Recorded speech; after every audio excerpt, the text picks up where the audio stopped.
नमस्कार। आप देख रहे हैं सम्मान देश का। इस चैनल में भाइयों हम आपका स्वागत करते हैं।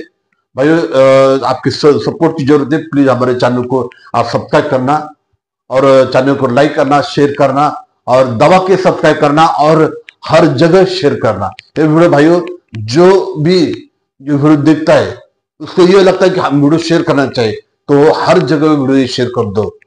या पास्टरला यामध्ये गुन्हेगार करून त्याला अटक केलाच पाहिजे। त्याला जर अटक नाही केला तर ही चांगलीच आहे।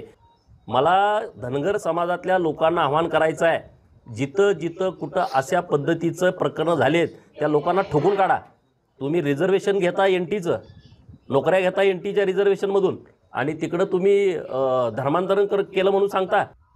हे असले लाड अजिबात खपून घेतले जाणार नाहीत। सांगली जिल्ह्यामध्ये हे जास्त प्रकरणं सुरू आहेत आणि हे जे पास्टर येत आहेत फादर, त्यांना पण मी सांगतोय, जोर जबरदस्तीनं जर कुठं धनगर समाजामध्ये किंवा हिंदू धर्मामध्ये धर्म परिवर्तन करण्याचा प्रयत्न केला तर तुम्हाला ठोकून काढलं जाईल।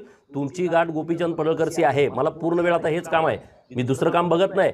अहिल्यादेवींनी जे धर्मासाठी काम केलंय, अखंड मोगलांनी त्यांच्या सगळ्या पिलावळींनी जेव्हा जेव्हा या हिंदू धर्मावरती आक्रमण करण्याचा प्रयत्न केला तेव्हा संरक्षणाचा पदर हा अहिल्यादेवीने धरलेला आहे। अखंड हिंदुस्थानामध्ये त्यांनी काम केलंय आणि त्या अहिल्याची लेख यासाठी स्वतःचा जीव देते।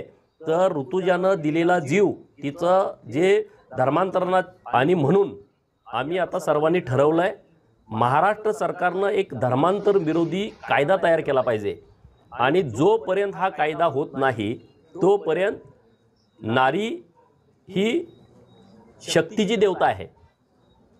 कोणत्याही गोष्टीचं जर अनुकरण करायचं म्हटलं तर महिलांच्याकडे आपण मोठ्या प्रमाणामध्ये आदर्श म्हणून बघतो।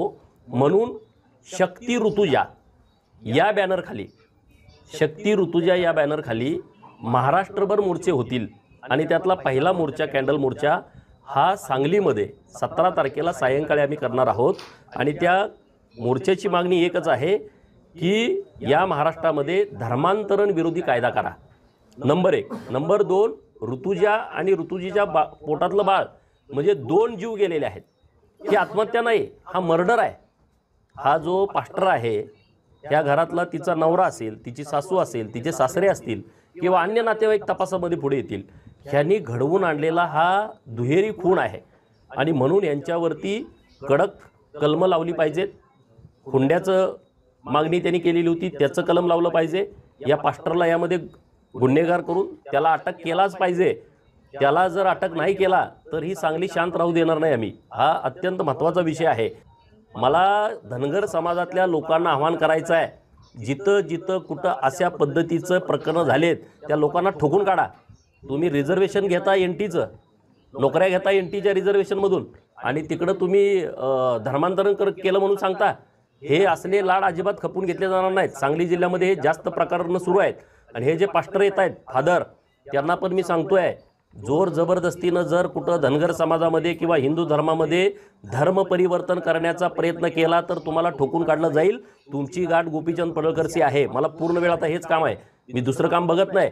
अहिल्यादेवींनी जे धर्मासाठी काम केलंय, अखंड मोगलांनी त्यांच्या सगळ्या पिलावळींनी जेव्हा जेव्हा या हिंदू धर्मावरती आक्रमण करण्याचा प्रयत्न केला तेव्हा संरक्षणाचा पदर हा अहिल्यादेवीने धरलेला आहे। अखंड हिंदुस्थानामध्ये त्यांनी काम केलंय आणि त्या अहिल्याची लेख यासाठी स्वतःचा जीव देते।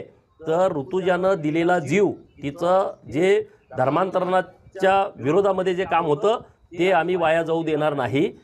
जलदगती कोर्टामध्ये ही केस चालवून ह्या लोकांना फाशीवरती चढवलं पाहिजे। तुम्ही त्या निष्पाप मुलीचा जीव घेतलेला आहे, कारण नसताना पोटातल्या बाळाचा जीव घेतलेला आहे आणि त्यामुळे हे प्रकरण अत्यंत सिरियस आहे। महाराष्ट्रभर असे मोर्चे आता शक्ती ऋतुजा या नावाखाली, या बॅनरखाली महाराष्ट्रभर निघतील।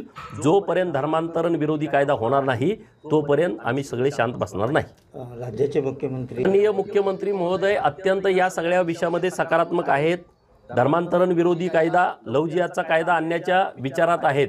तर मी उद्या ही सगळी बाब माननीय मुख्यमंत्री महोदय यांच्या कानावरती घालून सांगली एसपींना आदेशित करायला लावणार आहे की तात्काळ ह्या सगळ्या विषयावरती लक्ष घालून कठोरातली कठोर कारवाई हे त्या पास्टरवरती होण्याची आवश्यकता आहे। हे आता घरातले तर अटक आहेत, पण त्यांच्यावरती कलम वाढवणं आणि पास्टरला त्यामध्ये आरोपी करणं, तिथं कोण लोक गेली होती, दबाव टाकला, आमचा काय संबंध आहे, त्यांचं घरगुती मॅटर झालंय आणि त्या प्रकरणाला वेगळं वळण देण्याचा प्रयत्न केला.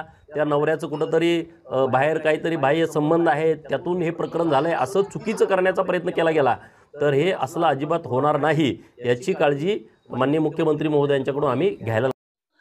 भाइयों, आपने ये वीडियो देखा कि इस वीडियो में जो बीजेपी के एमएलए गोपीचंद पडळकर, ये महाशय जो है, इस महाशय ने जनता को ईसाइयों के खिलाफ भड़काना काम चालू किया और उन्होंने इतना ही नहीं तो उन्होंने जो गुंडे की जो भाषा रहती उन्होंने ऐसे बोला कि उनको फादर लोगों को मारो और उनको ठोको, ऐसी बात कहकर जनता को एक दूसरे के खिलाफ भड़काने का काम भी चालू कर।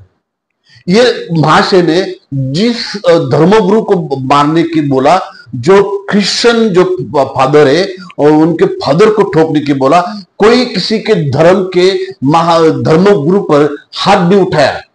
इससे क्या हो सकता है? बड़े बड़े दंगे हो सकते हैं, खून खराबा हो सकता है, लेकिन यह आदमी जनता को भड़काने का काम चालू करता है। खुद जाकर पहला काम करके दिखाओ, फिर बाद में आपको कैसा लगेगा।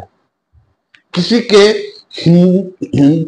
क्रिश्चियन को हिंदू के खिलाफ और हिंदू को क्रिश्चियन के खिलाफ और हिंदू को मुस्लिम के खिलाफ और मुस्लिम को क्रिश्चियन के खिलाफ भड़काने का काम यहाँ जो बीजेपी के कुछ मंत्री लोग, कुछ एमएलए आमदार लोग जो है, ये भड़काने का काम स्टार्ट कर रहे हैं। जब हम भारत देश में रहते हैं, भारत देश जिनका हिंदुओं का उतना भी क्रिश्चियन लोगों का है, जितना मुस्लिम का है उतना भी हिंदुओं का है, सबका भारत देश है और सबको अपने जगह प्रार्थना करने की, इबादत करने की हर जगह जो संविधान ने उन्होंने किया है, उन्होंने संविधान में लिखा है। हम कहा भी हमारे जो भी धर्म का हम अनुशासन कर सकते, उनका धर्म परिवार हम धर्म में जा सकते, लेकिन ऐसे कुछ जो लोग हैं नफरती चिंटू ये लोगों को भड़काने का काम स्टार्ट कर रहे हैं। अब कुछ जो लोग हैं उनका कहना है कि ये जो लास्ट का मूवमेंट है उसमें हो सकता है, लेकिन ऐसी बात कर आप चुप बैठे तो ये बहुत कुछ हो सकता है। इसीलिए भाइयों सतर्क रहिए, जानकार रहिए और कोई भी जो मंत्री हो या नेता है किसी को भड़काने का काम स्टार्ट करते तो उनको इनके खिलाफ थाने में आप शिकायत दर्ज कर सकते हैं। तो मेरे भाइयों, आप ये वीडियो आपको कैसा लगा प्लीज हमें कमेंट बताइए। चैनल को लाइक करना, शेयर करना, सब्सक्राइब करना ना भूलें। जय हिंद, जय भारत।